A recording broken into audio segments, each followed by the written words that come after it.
Je voudrais souligner cela, le sabbat est un cadeau, on peut l'accepter, on peut le rejeter. Parce que nous adorons un Dieu qui n'a pas peur d'être remis en question. Il n'a pas peur, il nous laisse libres. Ça a eu un impact chez moi, et puis quand j'ai vu que le sabbat faisait partie, j'ai dit mais il faut que je le vive, parce que si j'aime le Christ, si j'aime ses valeurs, si je veux le vivre, le sabbat en fait partie naturellement. Donc le sabbat ne sauve personne, mais quand je suis sauvé par le Christ, que je découvre les commandements, et même la confirmation que Jésus fait plus tard du sabbat, quand il va dire dans Marc 2, 27, que le sabbat a été fait pour l'humanité, donc je ne peux que rentrer dans ce projet. Et j'ai fait ce pas-là et je ne regrette rien. Dieu m'a béni par rapport au sabbat, mais Dieu ne me sauve pas parce que j'observe le sabbat.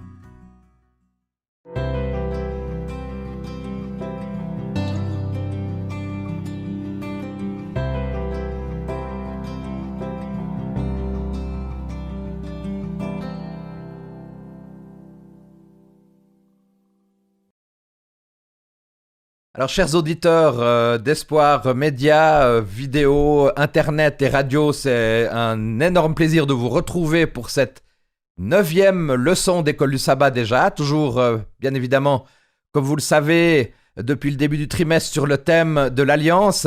Aujourd'hui, la thématique de l'Alliance, c'est le signe de l'Alliance. Eh bien, c'est vrai que le signe de l'Alliance, nous verrons qu'il y a vraiment un cadeau extraordinaire à découvrir encore aujourd'hui. Et c'est une énorme joie d'avoir avec nous Daniela Gelbrich, qui est professeure à Collonges. Elle se présentera tout à l'heure. Et puis Rickson Nobret, je ne sais pas si vous le connaissez. Tu connais un peu Espoir Média? Tu es venu une fois de temps en temps? Oui, de temps en temps je suis là. Ouais. D'accord, c'est bien. Alors bravo. Et puis je vous demande simplement, peut-être en introduction, tiens, je vais quand même commencer par une prière. Seigneur, nous voulons te remercier parce que tu nous réunis en ces instants pour aborder cette nouvelle leçon de l'École du Sabbat. Merci de ces moyens technologiques qui nous permettent aussi d'être connectés les uns avec les autres. Et l'alliance, nous le savons, c'est la relation. Donc nous sommes en relation, même si nous ne sommes pas au niveau physique, mais au niveau de la vue et de la pensée et de l'esprit, nous sommes là ensemble. Et j'aimerais te remettre tout spécialement maintenant cette leçon. Au nom de Jésus. Amen. Amen. Amen.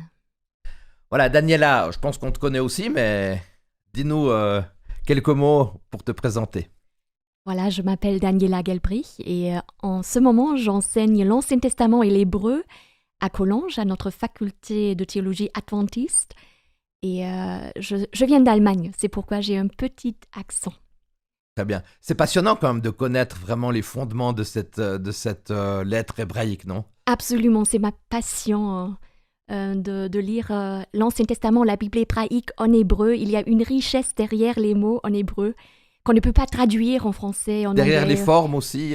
Exactement, c'est un univers de pensée. Juste une question, il y a des symboles quand même très précis par rapport aux lettres, par rapport aux dessins qu'on a dans la lettre hébraïque.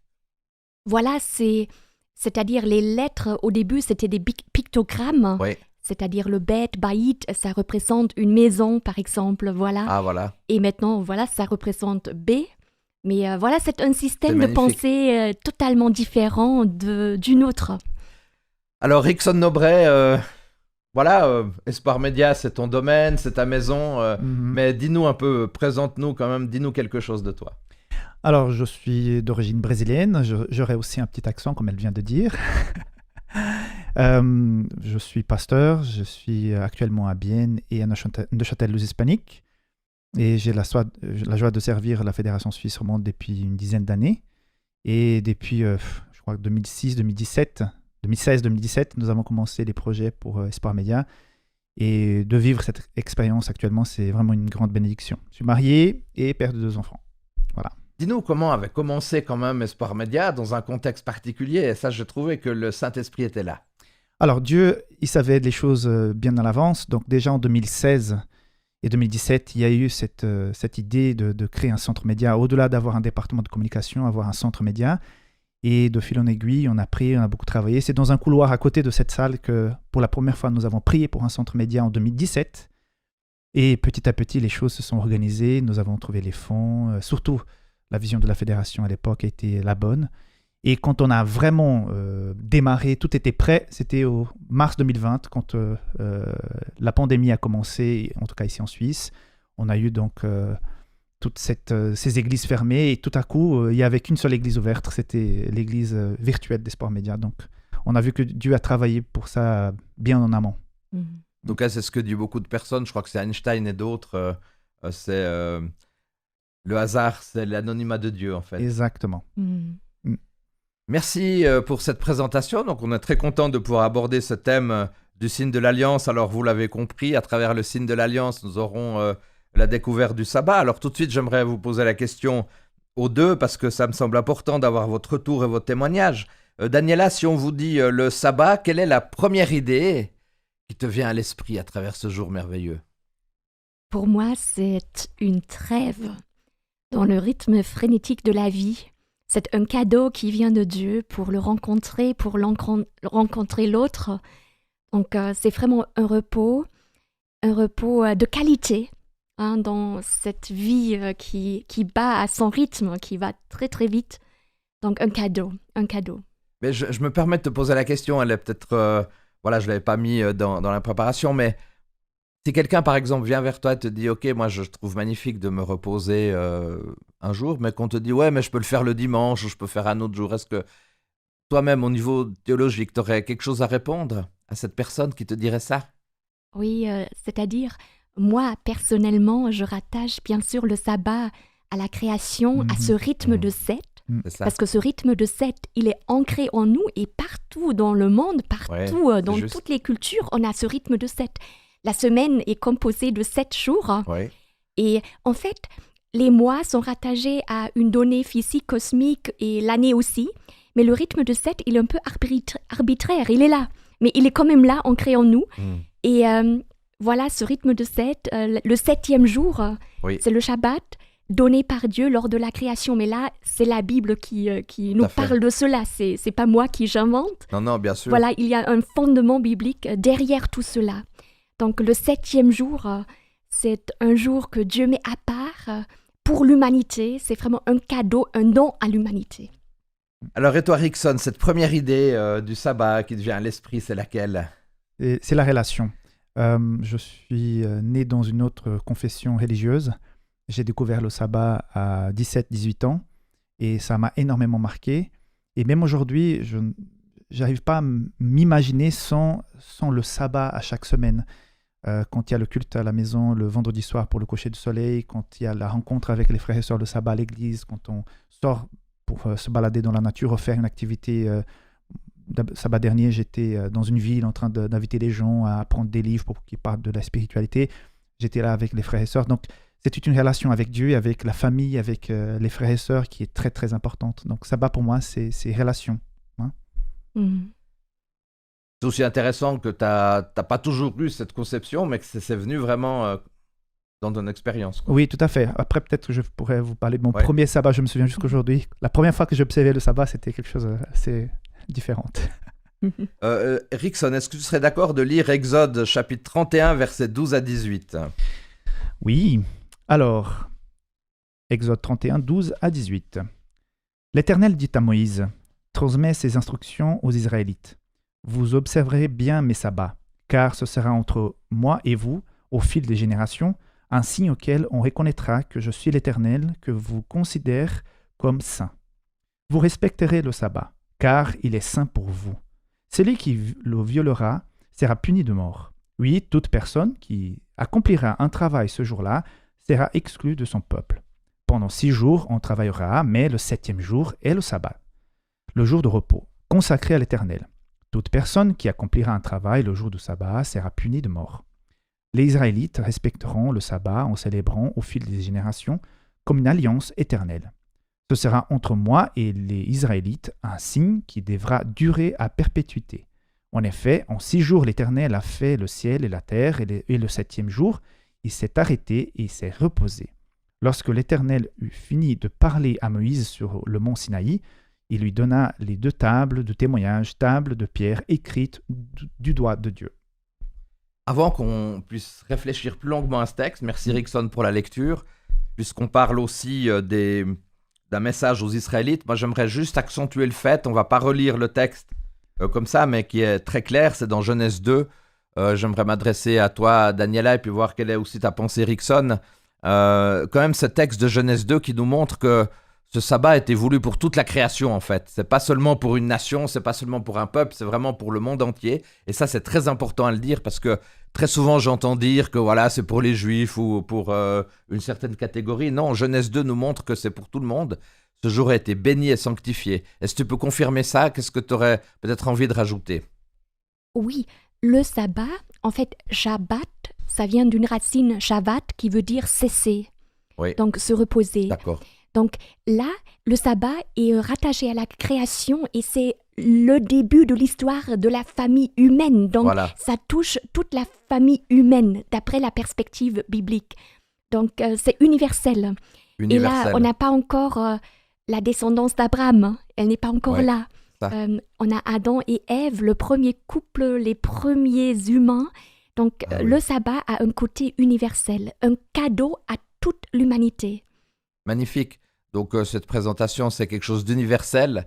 Et c'est la famille universelle aussi. Est-ce que toi, ça te touche particulièrement aussi, Rickson, ce texte Oui, qui relie le sabbat à la création? oui, je pense elle a déjà tout dit par rapport à ça, mais tu viens de dire un mot que je trouve très intéressant, c'est la famille, hein, universelle. Si on dit aujourd'hui, bon, on arrête avec la formule de la famille, on ne se marie plus, il n'y a plus de conception, on arrête là, l'humanité s'arrêterait. Eh bien, la famille et le sabbat, ce sont les deux institutions qui ont été créées au moment où tout a commencé.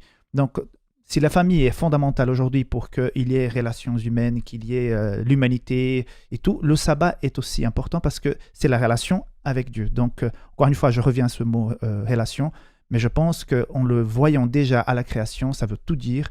Et Jésus, plus tard, l'a confirmé, on va voir ça dans la leçon un peu plus tard, que le sabbat, ce repos, est pour toute l'humanité, non seulement physiquement, on en a besoin, mais aussi spirituellement.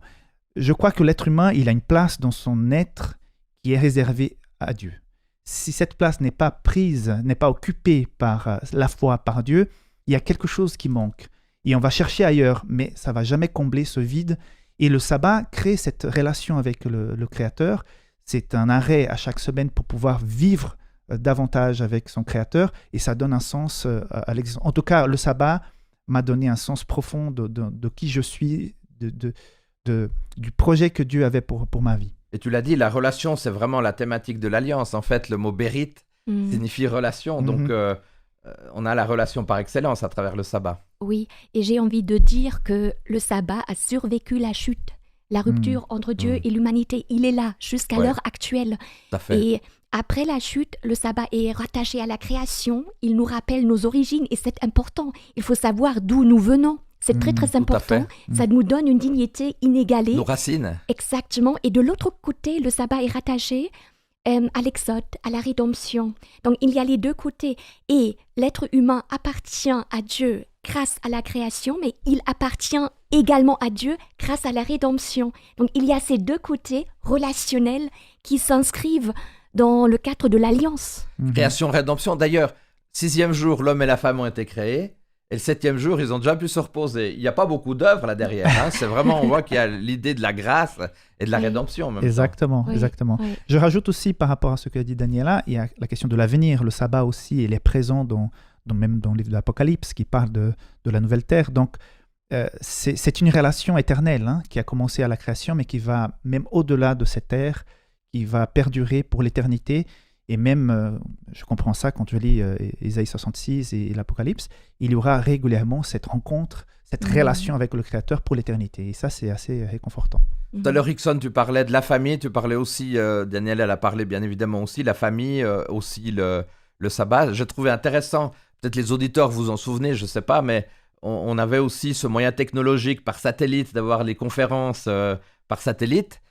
Et je me rappelle Net 98 avec le frère Dwight Nelson des États-Unis que j'avais beaucoup apprécié personnellement, qui m'avait beaucoup marqué, et qui disait il y a deux éléments qui sont où un petit peu l'adversaire essaye de s'attaquer, c'est la famille et le sabbat.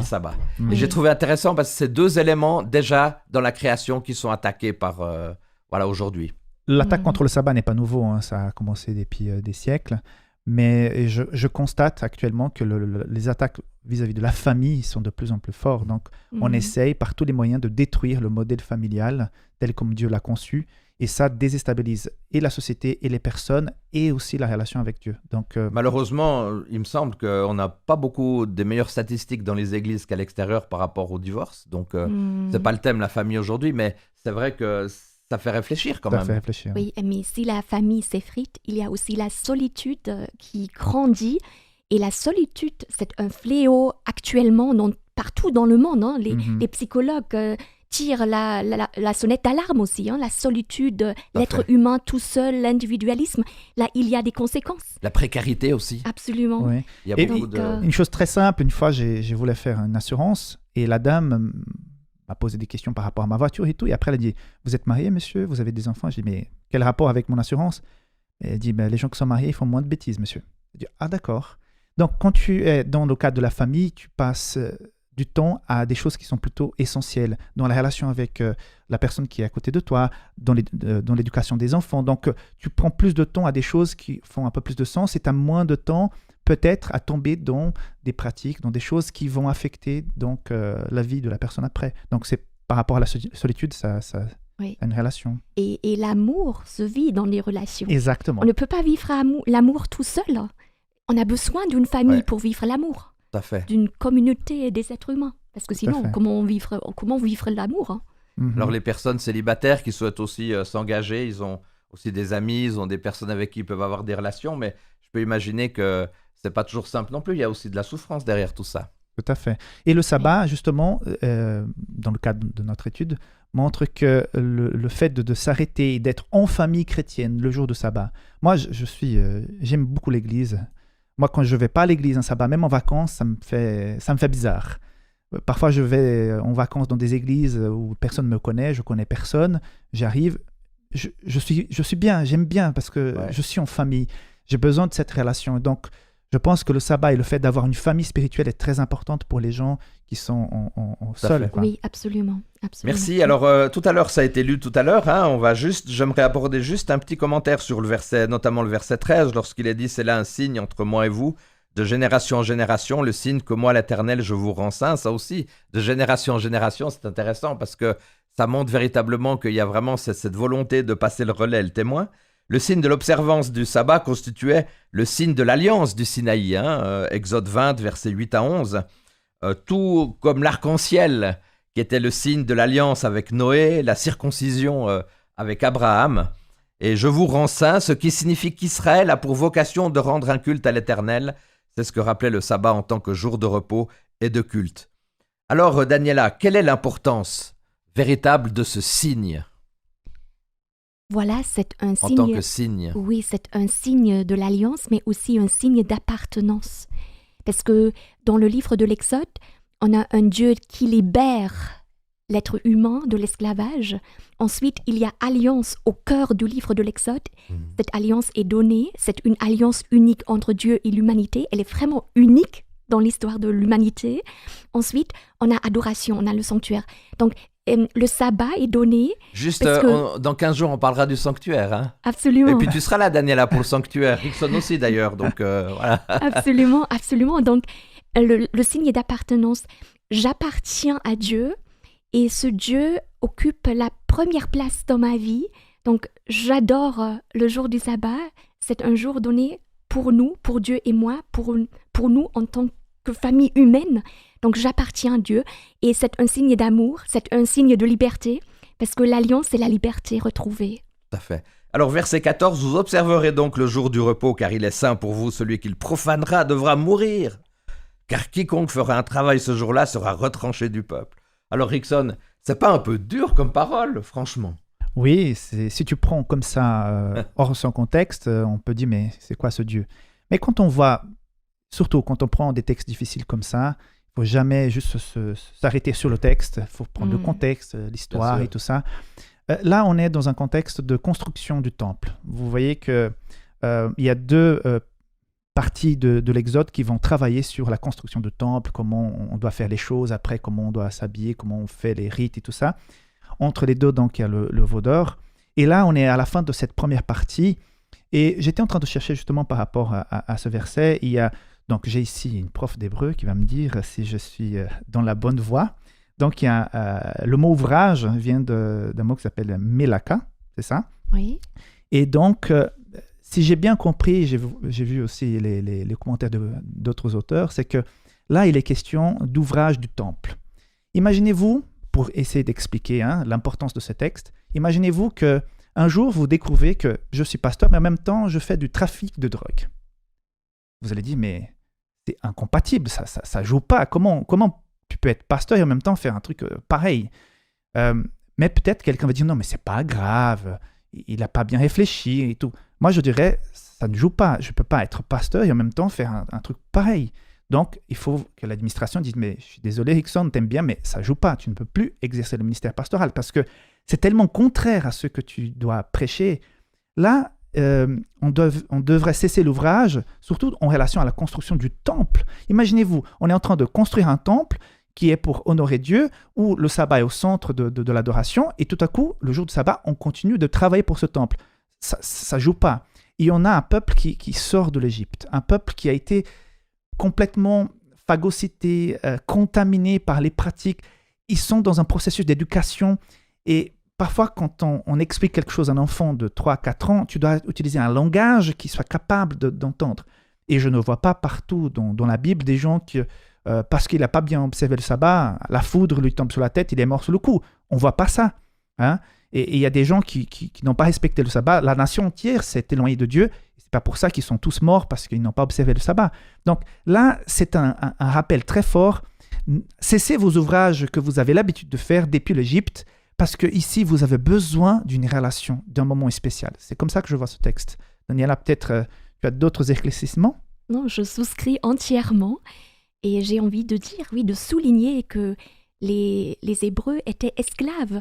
Donc, le travail forcé était une réalité journalière de leur vie. Et maintenant, la liberté est retrouvée, mais il faut apprendre la liberté. Et c'est pas évident, c'est vraiment une tâche énorme. Et là, c'est vrai, c'est un contexte qui n'est pas le nôtre, c'est un langage qui n'est pas le nôtre non plus. Il faut avoir ce recul par rapport au texte. Absolument, je suis. Mais c'est intéressant de faire le lien avec la construction du temple, avec des choses quand même précieuses, des choses sacrées, des choses qui devaient permettre à cette lignée aussi entre les générations, quoi. Oui, et on pourrait même comprendre, entre guillemets, de travailler le sabbat pour le temple. Mais même là, Dieu dit non, on va avoir un cessez-feu. Oui, mais j'ai un autre débat. En tant que pasteur, le jour que je travaille le plus, parfois, c'est le sabbat. Oui, absolument. Ça, c'est un autre débat. Alors, justement, c'est un débat qu'on doit pouvoir aussi réfléchir aujourd'hui, c'est de se dire, est-ce que... Alors, je m'adresse peut-être aux deux, mais est-ce qu'aujourd'hui, on n'a pas des sabbats un peu surbookés dans nos églises? Si, j'ai envie de dire oui, on est très surbookés. On est... Mais avec le Covid, ça s'est ralenti un peu. Oui, ça s'est un peu ralenti, c'est vrai. mais normalement, on a beaucoup à faire. Mais je vois tout cela en tant que ministère. Mais je pense qu'il faut réfléchir là-dessus. Et vraiment donner aussi la possibilité aux familles de se retrouver, peut-être un peu laisser un temps pour souffler aussi, parce que on est très, très... voilà, on est vous très... me permettez de me diverger un petit peu de vous? Je pense que vous avez tout à fait raison, mais il y a aussi la culture qui joue un rôle. Tout dépendra de la culture et du mode de vie de la personne. J'ai déjà été missionnaire dans certains pays du monde où, pendant la semaine, les gens... La vie en famille et le travail, c'est quelque chose qui est tout le temps là, qui se mélange. Et le sabbat, ça c'est un jour de fête où on passe toute la journée enfermé dans l'église, mais on est content parce qu'on est dans la nature pendant toute la semaine. On est en famille pendant toute la semaine et c'est le sabbat, le jour où on peut tout le monde être ensemble. Et donc, le fait d'être tous ensemble, entre guillemets, un peu fermés, pour eux, c'est une joie. Ils ne sentent pas que c'est quelque chose de lourd. Nous, dans l'Occident, on est toujours dans des bureaux, devant des ordinateurs, dans le train, métro, machin, et de passer toute la journée renfermé dans une église, je suis d'accord. C'est pour ça que souvent en Europe, l'activité principale le sabbat après-midi, c'est la marche. Au départ, je trouvais ça un peu bizarre quand je suis arrivé ici, mais souvent le sabbat après-midi, je pars marcher aussi. Mais voilà, tout dépendra de la culture. Absolument. Oui, et absolument. puis si je me permets un petit bémol, je rejoins un peu ce que disait Daniela. Est-ce que vraiment pendant la semaine, dans nos sociétés aujourd'hui en Suisse ou comme ça, on peut vraiment vivre des grandes choses pendant la semaine avec la famille? Non, Je suis c'est pas ça. complètement certain Oui. de ça non plus. Donc, Tout dépendra de la culture, de la réalité que tu vis dans la Exactement. semaine. si on dégage un Exactement. peu de liberté, mais en même temps, c'est le seul jour aussi à l'église où tout le monde peut un peu se réunir. On demande aux personnes de se réunir en semaine, c'est quasi mission impossible, puisque déjà la plupart des membres habitent à l'extérieur. Bon, là je dévie un tout petit Ouais, peu, voilà. mais on va essayer de recadrer. Alors, en Oui. recadrant les choses, Daniela et puis après Rickson, est-ce que Daniela, tu as une expérience forte dans ton respect du sabbat? Oui, ce que j'apprécie énormément, personnellement, et chacun a aussi sa personnalité, hein, ça rejoint un peu l'aspect culturel. Pour moi, le temps que je peux prendre le sabbat pour étudier le texte biblique m'est tellement précieux. Ah voilà. Parce que là, je peux prendre des heures. Pendant la semaine, je suis stressée, je Ouais. dois être là à telle heure, etc. Et quelquefois, le jour du sabbat, si j'ai du temps, je peux prendre le temps pour vraiment aller en profondeur, pour lire le texte en hébreu, etc. Et ça, pour moi, c'est une vraie rencontre avec Dieu. Mais là, je suis très solitaire. Hein. Je sais que je coupe un peu la tradition, mais je savoure de tels instants. Ouais. La solitude avec Dieu, pour moi, ou dans la nature. Hein, vraiment, prendre le temps de contempler la nature, mais aussi de rencontrer l'autre. Hein. Je ne veux pas me retirer de l'autre, pas du tout. Mais pour moi, les moments passés dans la parole de Dieu sont vraiment très, très Puis précieux c'est un pour moi. bénéfice pour toi, puis les étudiants, je peux imaginer. Mhm. Oui. Rickson, toi, tu as une expérience forte avec le sabbat? Oui, comme je dis, avant de devenir adventiste, de devenir pasteur, j'ai vécu une vie en dehors du ministère pastoral et ça m'a énormément aidé à comprendre les gens aujourd'hui quand ils passent par certaines choses. Je me souviens une fois, c'était justement ici en Suisse, hein, je suis arrivé en Suisse, je ne parlais pas un mot de français, j'avais pas de travail et l'argent que j'avais, c'était un argent qui... je venais d'Afrique, donc quand j'ai changé l'argent que j'avais à l'époque en francs suisses, il ne m'en restait pas grand-chose. Donc j'étais dans une situation extrêmement, extrêmement compliquée. J'étais logé chez des gens que je ne connaissais pas beaucoup. Donc et je savais seulement que Dieu m'avait envoyé dans ce pays. Et puis j'ai cherché du travail. Finalement, quand je l'ai trouvé, j'ai rencontré une dame qui voulait que je travaille chez elle pour faire plein de choses. J'étais hyper content. Je pourrais faire un cours de français à l'époque pour apprendre à parler et tout. Et il y avait quelqu'un qui me traduisait et la personne a dit « Mais alors, c'est bien, je vous ai bien aimé, vous allez commencer lundi, machin et tout. » Et après, je dis, mais il y a un petit détail. Voilà, le sabbat. Elle dit, oh, mais c'est bizarre, mais parle à ton pasteur pour qu'il puisse te libérer. Je dis, non, c'est pas une question de relation avec le pasteur, c'est une relation avec Dieu. Ah, bon, je vais voir avec ça, mais le vendredi soir, je dis, non, le vendredi après-midi, sous ton hiver et tout, mais tu veux pas travailler. Donc, ça, c'est un moment dur hein, où tu as besoin de travail, tu es dans le besoin, et tout à coup, voilà, tu risques de perdre ça. Et j'ai dit à la dame, mais non, c'était très, très important que je ne pouvais pas. Donc, je suis parti bredouille. Je n'ai pas là eu la réponse positive. Et plus tard, cette dame me rappelle, me disant, non, venez, je te donne le sabbat. Elle a engagé quelqu'un d'autre pour compléter du vendredi après-midi jusqu'à la fin du samedi. Et plus tard, quand j'ai commencé à parler un peu français, je lui ai demandé, mais pourquoi vous m'avez pris?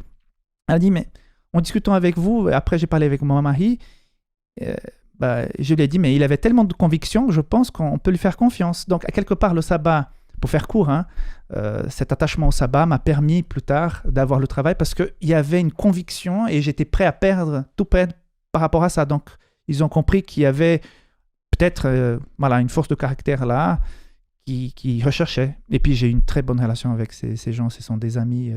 C'était une belle expérience. Dieu m'a béni, m'a mis dans cette Ça vaut la famille. peine quand même de se battre, de pas oui. abandonner à la première réponse négative et de persévérer, quoi. Ouais, ce sont ces moments-là qui font en fait que notre foi s'enracine. Donc peut-être quand on est né dans le bain, c'est un peu plus compliqué, mais je remercie Dieu. Parfois je me dis, mais je suis pas né à l'église, j'ai pas vécu toute cette enfance à l'église, mais en même temps, j'ai vécu d'autres choses qui m'ont énormément aidé plus tard dans mon ministère. Alors au verset 16, il est dit « Les Israélites observeront le jour du sabbat en le célébrant de génération en génération ». À Daniela, tu parlais tout à l'heure beaucoup de ça, de génération en génération, de la famille, alliance éternelle. Alors est-ce que ce texte peut quand même pas nous prouver que le respect du sabbat, c'est vraiment puissance 200 ou plus valable aujourd'hui? Voilà, à mon avis, il est valable. C'est-à-dire le cadeau que Dieu a donné à l'humanité, il est encore là. Mais ce cadeau est rattaché à la liberté. Je voudrais souligner cela. Le sabbat est un cadeau. On peut l'accepter, on peut le rejeter. Bien sûr. Parce que nous adorons un Dieu qui n'a pas peur d'être remis en question. Il n'a pas peur. Il nous laisse libres. Il nous laisse libres. Donc on peut l'accepter. Et pour moi, j'ai envie de l'accepter avec beaucoup de reconnaissance. Et aussi pour me rappeler qui je suis et qui est l'autre. Parce qu'on vit dans un monde où l'être humain est devenu un objet qui doit fonctionner. Et le sabbat nous rappelle, nous ne sommes pas des machines qui doivent fonctionner. On a une dignité qui dépasse tout. Et on est aimé et voulu par Dieu. Et ce Dieu a fait irruption dans l'histoire de l'humanité pour aller à notre rencontre, pour nous sauver, pour nous sanctifier aussi. Il y a un projet de vie pour chacun d'entre nous. Parce que voilà, l'Alliance est aussi là pour grandir, pour arriver à une maturité avec une liberté intérieure, une grandeur intérieure qui est nourrie par Dieu, par cette relation avec Dieu. Merci beaucoup pour cette belle pensée. Alors, c'est vrai, au verset 17, on va encore aller faire un pas de plus. Il sera un signe à perpétuité entre moi et les Israélites, car en 6 jours l'Éternel a fait le ciel et la terre, et le 7e jour il a cessé de travailler pour reprendre son souffle. Alors là, Rickson et Daniela, je veux vous entendre les deux là-dessus. C'est un lien quand même très fort du sabbat entre la réalité du sabbat et le Dieu de la création.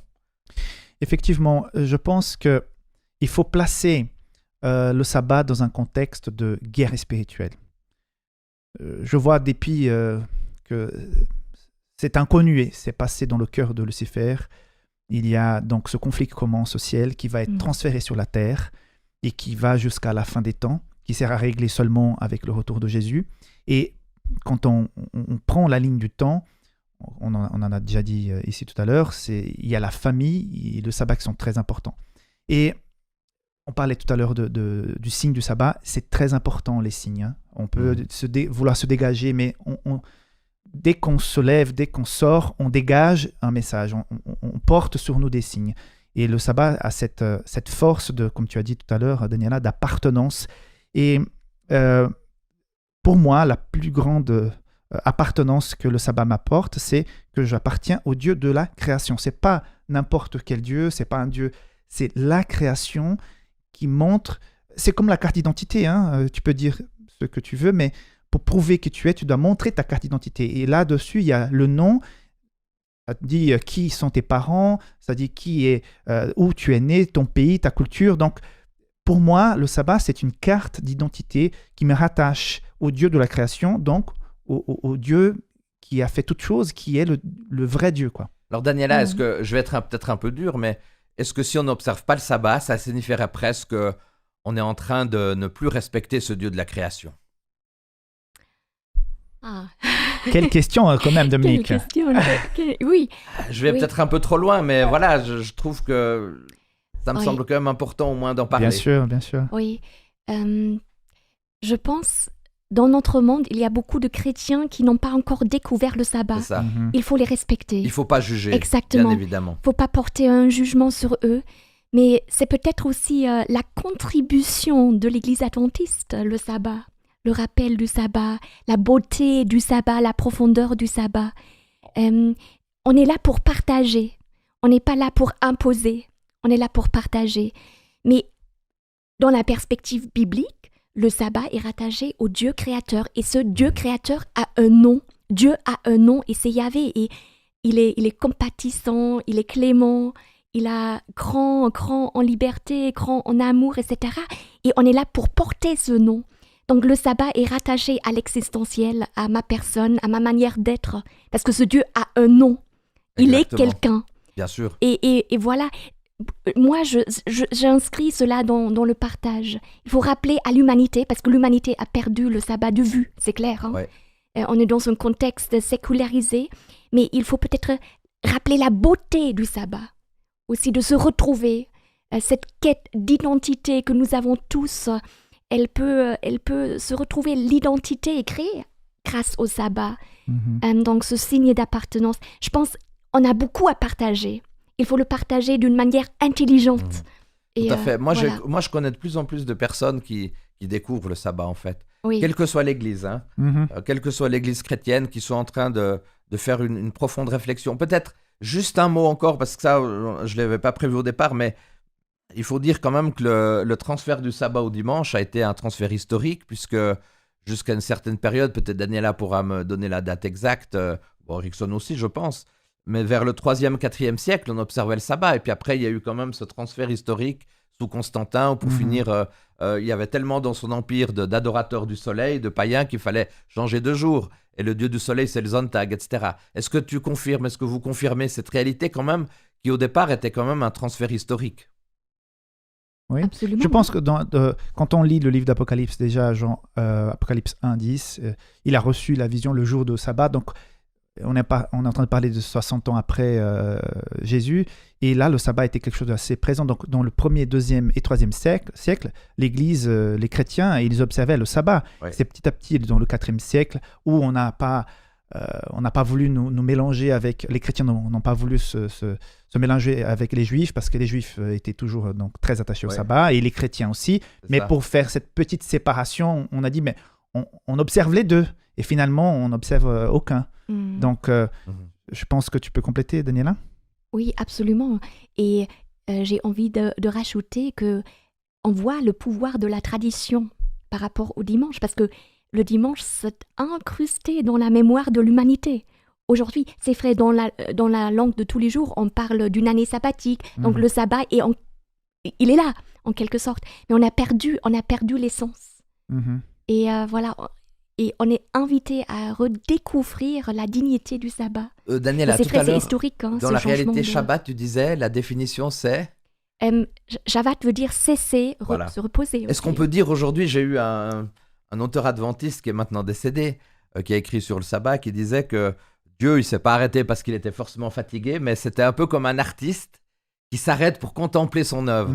Je trouve que, moi, j'aime bien cette idée par rapport à ce que tu définissais tout à l'heure sur la définition du Shabbat par rapport à cette réalité-là. Tout à fait. Et j'ai envie de dire, pour affronter la semaine de travail, il faut avoir un réseau social, il faut avoir le relationnel. Le relationnel imprègne toute notre vie. Et même si on est tout seul, on a Dieu. Hein. Quand même, Tout à il y a fait. une relation qui est réelle. Donc, on n'est pas tout seul, même si on vit seul. Hein. Verset 18, quand il eut terminé de s'entretenir avec Moïse, sur le mont Sinaï, l'Éternel lui remit les 2 tablettes de pierre gravées par le doigt de Dieu. Alors, moi, il y a quand même, on va le dire, on va peut-être avoir un commentaire rapide là-dessus, mais gravé par le doigt de Dieu, c'est quand même quelque chose de monumental. Oui, c'est le seul endroit de la Bible où Dieu a pris vraiment le temps d'écrire lui-même. Donc, C'est incroyable. ça révèle quand même qu'il y a une importance. Et le sabbat, le 4e commandement, il est présent. Tu disais tout à l'heure, est-ce que pour être sauvé, il faut observer le sabbat? Donc, je ne peux pas dire ça parce que justement, dans l'Ancienne Alliance, une des choses que le peuple a fait, c'est de faire du sabbat un fardeau. Hein? Et ça ne sauve personne. L'observance du sabbat ne sauvera personne. Le salut vient de Jésus. Mais quand je rentre en relation avec le Christ, quand je rentre en relation avec ses valeurs, je découvre les valeurs dans la Bible. C'est ça qui s'est passé avec moi. Hein? Je vous disais tout à l'heure qu'à 17-18 ans, j'ai connu les 10 commandements. J'avais une Bible, mais je ne savais pas les 10 commandements. Et quand je découvre les 10 commandements et quand je lis là que c'est Dieu de sa main qui l'a écrit, ça a eu un impact chez moi. Et puis quand j'ai vu que le sabbat faisait partie, j'ai dit, mais il faut que je le vive parce que si j'aime le Christ, si j'aime ses valeurs, si je veux le vivre, le sabbat en fait partie naturellement. Donc, le sabbat ne sauve personne, mais quand je suis sauvé par le Christ, que je découvre les commandements et même la confirmation que Jésus fait plus tard du sabbat, hein, quand il va dire dans Marc 2, 27 que le sabbat a été fait pour l'humanité, donc je ne peux que rentrer dans ce projet. Et j'ai fait ce pas-là et je ne regrette rien. Hein. Dieu m'a béni par rapport au sabbat, mais Dieu ne me sauve pas parce que j'observe le sabbat. Tout à fait. Alors merci, ça me permet d'aller un peu plus vite puisque tu as cité Marc 2, 27 puis que le temps avance. Tu as rappelé cette réalité-là. C'est vraiment, on n'a pas le temps de lire le texte, mais c'est le contexte où les disciples allaient se servir un peu d'épis de blé en sortant, je pense, de la méditation et qu'à un moment donné, ils étaient critiqués et jugés par les pharisiens. Et c'est là qu'il y a ce grand message qui dit, et puis il y a l'exemple que même dans sanctuaire, aux abords du sanctuaire, eh bien, David avait pris le pain de proposition. Donc, le sabbat a été fait pour l'homme et non l'homme pour le sabbat. Ça signifie quand même cette idée de grâce. Hein. Absolument, et surtout dans le contexte du 1er siècle avec les Juifs qui ont Ouais. mis un fardeau énorme sur le sabbat, mais leur cœur était rebelle. Donc le sabbat est rattaché au cœur. Et le Christ nous invite à un cœur pur, axé sur lui, où l'amour règne, où les valeurs du royaume de Dieu règnent. Donc c'est toute une manière d'être. Et je pense que c'est le grand défi de l'humanité. On peut, selon les apparences, on peut garder tout, mais c'est le cœur qui compte. C'est le Et c'est cœur le qui Christ compte. qui lit le cœur. Et là, Parfait. les tablettes écrites sur pierre, en fait, Dieu souhaite écrire ses valeurs sur nos cœurs. Hein. Les tablettes de pierre deviennent des tablettes du cœur, finalement. Alors, je ne sais pas si ce que je dis est juste, mais quand on me pose la question qu'est-ce qu'on peut faire ou pas faire le sabbat, je ne réponds pas à cette question. Je dis simplement, si le sabbat, vous faites des choses qui vous coupent de cette relation avec Dieu, évitez de le faire. Et puis tout ce qui peut vous rapprocher de la relation à Dieu, eh bien faites-le. Voilà, ça c'est un peu ma manière de faire. Maintenant, on est obligé de terminer. Et pour terminer, j'aimerais vous partager juste brièvement une structure qui a été proposée par Marcel Ladislas, que tu connais, Oui, Daniela, hein, oui. professeur aussi d'Ancien Testament à Collonges, qui va partir à la retraite. Et dans sa présentation, il nous montre une structure que je rappelle chiastique. Alors dis-nous juste un mot, mais rapidement, Daniela, qu'est-ce que c'est une structure chiastique? C'est-à-dire, il y a une partie A, Oui. après une partie A' où on a des mêmes thèmes, et B, partie B', et au cœur, ça serait le C. Il y a le message. Exactement, c'est voilà. le cœur. Hein. Tout le Pentateuque est construit sur une C'est comme un structure. triangle hein, qui monte Voilà. en parallèle, mais qui se Exactement. rejoint en haut. Hein. Alors, rapidement, Exode 19, on a le décalogue.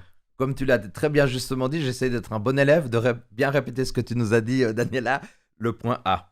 Le point B, c'est les lois judiciaires. Exode 20 jusqu'au 22 et 24. Le C, c'est l'instruction du sanctuaire. Alors, chers auditeurs, dans 15 jours, on y reviendra, pas aujourd'hui, mais dans 15 jours, et on aura le plaisir d'avoir Daniela et Erickson. Et le point D, c'est la construction du sanctuaire. Et là, ce qui est intéressant, c'est que C', qui fait un lien entre l'instruction du sanctuaire, on a les lois cérémonielles, consécration des prêtres, dans Lévitique 1 à 18. Rappelez-vous, les lois judiciaires, dans Exode 20, eh bien, on a dans Lévitique 22 les lois morales. Et puis, dans le décalogue d'Exode 19, on a ensuite les bénédictions dans Lévitique 26. Donc, on voit, voilà, on n'a peut-être pas noté tout comme ça un peu mis beaucoup de choses en même temps, mais qu'il y a quand même dans la réalité, à la fois, on l'a dit tout à l'heure aussi, du sabbat et du sanctuaire quand même, une structure organisée, une structure quand même pertinente qui a été pensée, qui a été réfléchie. Alors, un commentaire, pour terminer, ce sera le dernier mot, un commentaire sur cette structure chiastique. Voilà, ce sont des perles. Hein. Les textes bibliques sont beaux hein, en ce qui concerne leur structure et on voit dans ces structures le cœur aussi d'un texte. Hein. Et là, le sabbat, ça fait quand même... C'est le cœur de l'alliance aussi. Hein. Le décalogue, c'est le cœur de l'alliance. C'est les valeurs Exactement. du royaume de Dieu. Et finalement, après l'Exode, on a Dieu en tant que roi. Hein. C'est la première occurrence dans toute la Bible où Dieu est désigné roi. Donc, il y a un royaume qui commence et on voit la beauté du message à travers ces structures révélatrices de sens. Merci Daniela. Moi, j'aimerais noter l'alliance et le sabbat est au cœur de l'alliance. Voilà, Mhm. puisque Oui, nous poursuivons notre cheminement. Le sabbat est vraiment au cœur de l'alliance. Alors, chers auditeurs, peut-être que nous prêchons à des convaincus, continuons d'observer le sabbat. Peut-être d'autres personnes se sentent un peu aussi interpellées par cette réalité. Mais je pense que c'est un jour tellement extraordinaire. Et en tout cas, Daniela et puis Erickson, un grand merci d'être venus pour cette leçon. On va vous retrouver dans 15 jours. Sur le sanctuaire. Magnifique. Il y a encore des choses à préparer. Chers auditeurs, rendez-vous la semaine prochaine pour une nouvelle leçon 3DS. Que Dieu vous bénisse tous. Et peut-être, allez, je vais te demander, Daniela, de terminer simplement par une prière. Avec plaisir. Père Céleste, merci parce que notre histoire en tant que famille humaine commence avec toi. Merci parce que tu nous aimes et merci pour nous avoir donné le sabbat, où nous pouvons te rencontrer l'autre, nous rappeler notre dignité humaine qui dépasse tout. sois à nos côtés et fais en nous pour que nous soyons vraiment les porteurs de ton nom, qui est compassion, miséricorde, amour, liberté, générosité. Au nom de Jésus-Christ, Amen. Amen. Alors je ne l'avais pas encore dit, abonnez-vous à la chaîne, continuez à nous écouter. Que le Seigneur nous bénisse. Bye bye, ciao. Merci, au revoir. Au revoir.